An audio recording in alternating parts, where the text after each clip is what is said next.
الرحمن الرحيم الحمد لله الملك الحق المبين قاسم الجبارين مبير الظالمين مدرك الحاربين رب الشهداء والصديقين والصلاة والسلام على سيد المرسلين وخاتم النبيين رحمة للعالمين شفيع المذنبين والمخاطب بطه وياسين أبي القاسم محمد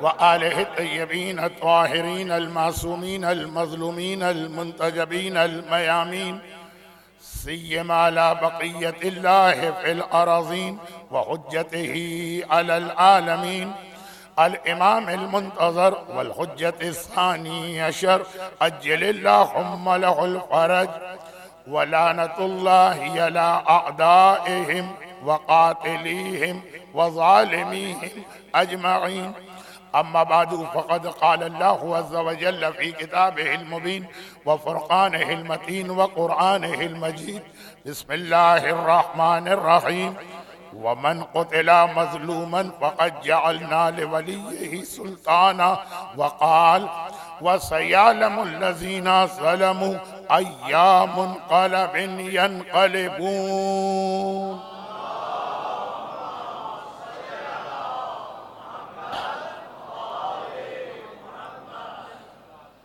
قرآن کریم کی یہ دو آیتیں آج کی رات اور آنے والا دن اس کی دو اہم خصوصیات اور مناسبتوں کو بیان کر رہی ہیں.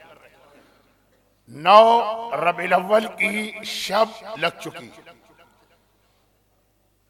اور تقریباً ساری دنیا میں جہاں جہاں ہندوستان و پاکستان سے تعلق رکھنے والے صاحبان ایمان ہیں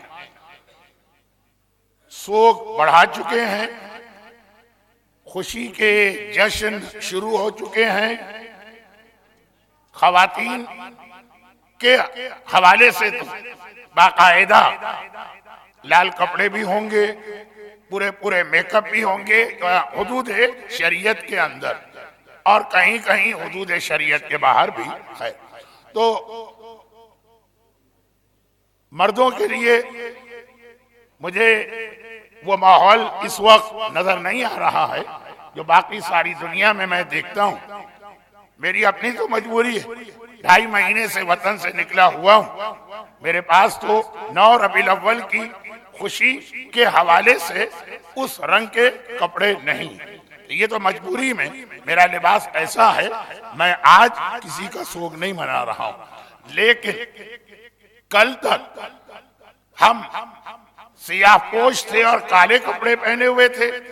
آج ہماری خواتین اور دنیا بھر میں باقی، یہ اسلام آباد کو فی الحال میں دنیا سے نکال رہا ہوں، باقی دنیا بھر میں صاحبان ایمان مرد بھی اپنے انداز سے، اپنے لباس سے، اپنے چہروں کی مسکراہٹ سے واقعاً لگ رہا کہ وہ خوش اور خوشی منا رہے ہیں. کیونکہ ہم بیگن کے وفادار نہیں ہیں، بادشاہ کے وفادار. اکبر کا بہت مشہور واقعہ ہے کہ کھانے پہ بیٹھا ہے اور ایک مرتبہ باورچی نے بیگن پکا کے دی تو پہلا لقمہ لیا. آج تو بہت سارے فائدے بتائے جاتے ہیں ایک پلانٹ یا بیگن کے. پہلا لقمہ لیا، بہت مزہ آیا، کہا اللہ نے کتنی اچھی سبزی پیدا کی. اب جو درباری بیٹھے ہیں حلیموں والی، وہ ایک سے ایک بڑھ کے قصیدہ پڑھ رہا. ایک نے تو یہاں تک کہہ دیا یہ ساری سبزیوں کا سردار ہے، اللہ نے اس پہ تاج بھی پیدا کیا. بادشاہ کا تو خیر مزاج کا ٹھکانہ کیا، وہ نوالا وہی پہلا نوالا ایک طرف سے دوسری طرف ابھی منہ میں ہے کہ ناپسند. کہا کہ اس کے جملے کیا واہیات سبزی، نہ کوئی مزہ نہ کوئی ٹیسٹ. اور سارے درباری ایک مرتبہ پھر واقعا رنگ بھی ایسا کالا کلوٹا اور مزہ بھی ایسا اور ساری برائیاں. کسی نے بعد میں پوچھا کہ تم لوگوں کو کیا ہوا؟ اتنی دیر کہ نوالا منہ میں ایک دائیں طرف سے بائیں طرف آیا اور سارے قصیدے مرثیے میں بدل کے رہ گئے. تو کہا کہ ہم بیگن کے وفادار نہیں ہیں، بادشاہ کے وفادار. اسے جب پسند آیا ہم نے تعریف کی، جب وہ ناخوش ہوا ہم نے اس کی مذمت کر دی. ہم بادشاہ کے وفادار. جس دن ہمارا امام سیاہ پوش ہے ہم بھی کالے کپڑے پہن لیتے ہیں، چاہے دنیاوی اعتبار سے کوئی یہ پوچھے کہ تمہارے گھر میں تو آج کوئی ایسی غم والی بات ہی نہیں ہوئی ہے، لیکن امام کا لباس سیاہ ہے تو ہم بھی سیاہ پوش ہیں. اور جس دن امام نے بہترین خوشی والے کپڑے پہنے ہیں ہم نے بھی اپنا لباس بدل دیا ہے. کسی نے پوچھا بھائی آج نہ تمہارے یہاں بیٹے کی شادی ہے، نہ بیٹی کی شادی ہے، نہ بچے کی سالگرہ ہے، نہ تمہاری شادی کی سالگرہ، کس بات کی خوشی؟ کہا کہ ہمارا امام خوش ہے. ہمارا غم امام کے غم کے ساتھ، ہماری خوشی امام کی خوشی کے ساتھ. اور چونکہ آج کی رات تو ایسی ہے، آج کی رات اور آنے والا دن ایسا ہے کہ امام ہی نہیں، ان سب سے بڑھ کر شہزادی کونین، شہزادی کائنات سیدہ فاطمہ زہرا سلام اللہ علیہا، آج کی رات شہزادی سب سے زیادہ خوش ہیں. گرچہ شہزادی کی زندگی میں خوشی کا اب دخل رہا کہاں، لیکن جو شہزادی کے وہ سارے مصائب ہم اور آپ پڑھتے ہیں، سنتے ہیں، آج وہ مسلسل غم کرنے والی بیوی آج خوش ہے. اسی لیے دنیا کے بعض علاقوں میں آج کی تاریخ کا نام ہے عید الزہرا. آج فاطمہ زہرا کی عید ہے، فاطمہ خوش ہے.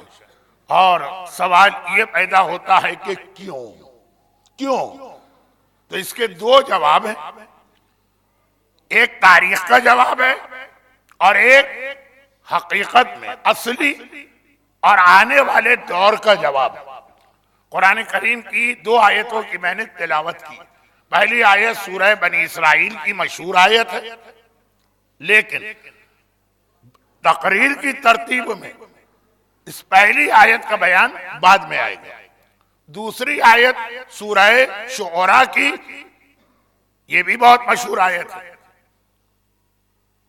اور علماء خطبہ مقررین تقریر کے یا مجلس کے اختتام پہ اس کی تلاوت کرتے ہیں. وَسَيَعْلَمُ الَّذِينَ ظَلَمُوا أَيَّ مُنْقَلَبٍ يَنْقَلِبُونَ.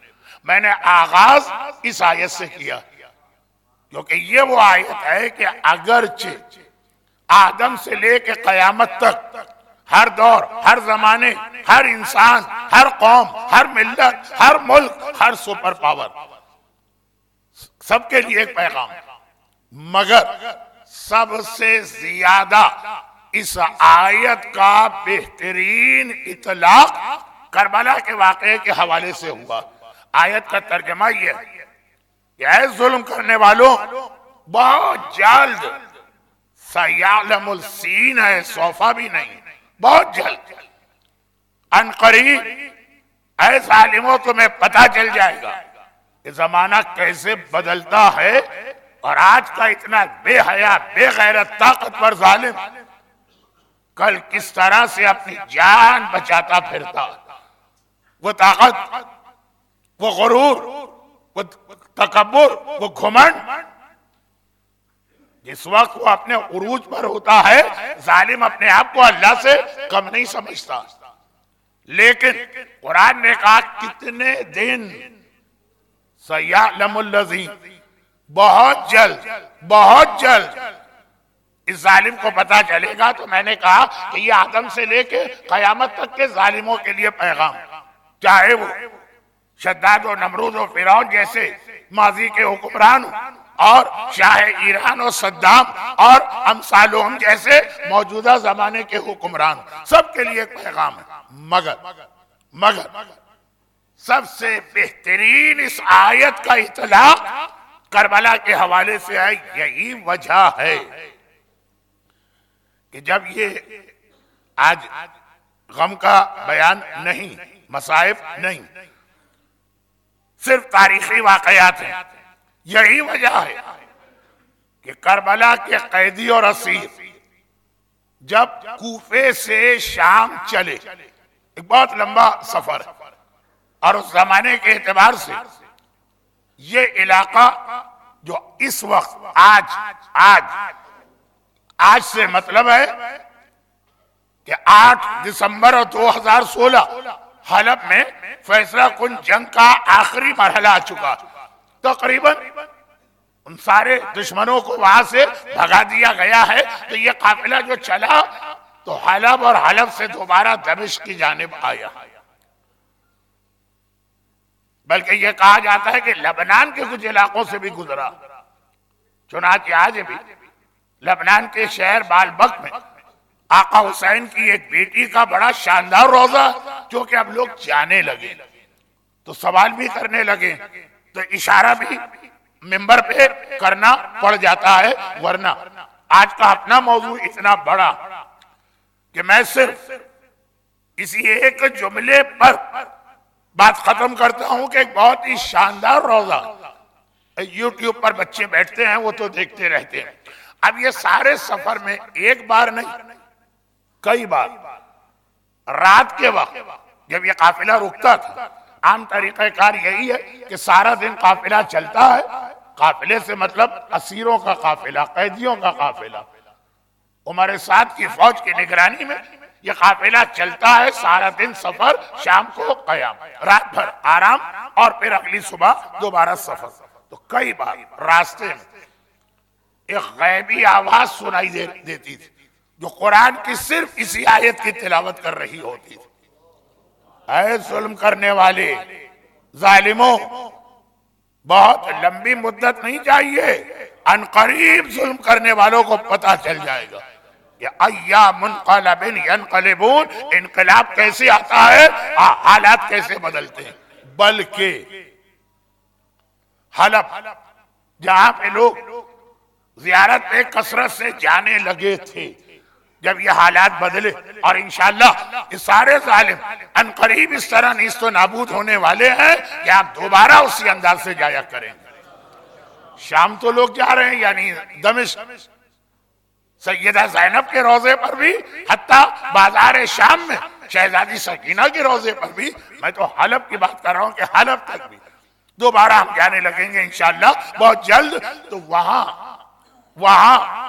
وہ جو راہب کا عبادت خانہ، جو انگریزی میں چرچ کہیں گے، جو رات کے وقت یہ کٹا سر لے کر اپنے عبادت خانے میں گیا، میں وقت کم ہے تو پہلے یہ اس کے باہر آنے سے پہلے اس کے چرچ کی یا گرجے کی یا عبادت خانے کی دیوار پر ایک غیبی ہاتھ، خالی ہاتھ نظر آ رہا ہے. وہ لکھ رہا ہے ایک عبارت، اور جو عبارت لکھ رہا ہے وہ قرآن کی یہی آیت ہے کہ اے ظلم کرنے والوں، بہت جلد تمہیں اپنے ظلم کا انجام اسی دنیا میں چکنا ہوگا. تو قرآن کریم کی آیت آدم سے لے کے آج صدام، اور صدام سے لے کے قیامت تک کے ظالموں کے لیے ایک بین الاقوامی اور عقلی پیغام ہے. مگر سب سے زیادہ اس آیت کی تکرار بھی کربلا کے حوالے سے ہوئی. غیبی آواز، غیبی ہاتھ، غیبی تحریر. اگرچہ اردو کا ایک محاورہ، فارسی کا محاورہ، انگریزی کا محاورہ حضرت دانیال نبی کے واقعے سے آیا، نوشتہ دیوار، رائٹنگ آن دا وال. لیکن کربلا میں بھی ہمیں جگہ جگہ یہ نظر آتا ہے. یہ پیغام عمر سعد کو مل رہا، شمر کو مل رہا، خولی کو مل رہا، ہرملا کو مل رہا، یہ سب چل رہے ہیں. مگر مسئلہ تو یہی ہے کہ جب آدمی کے پاس طاقت ہوتی ہے تو اس کا دماغ اتنا خراب ہو جاتا ہے. البتہ ایک بات یہاں پہ میں مختصر عرض کر، پیغام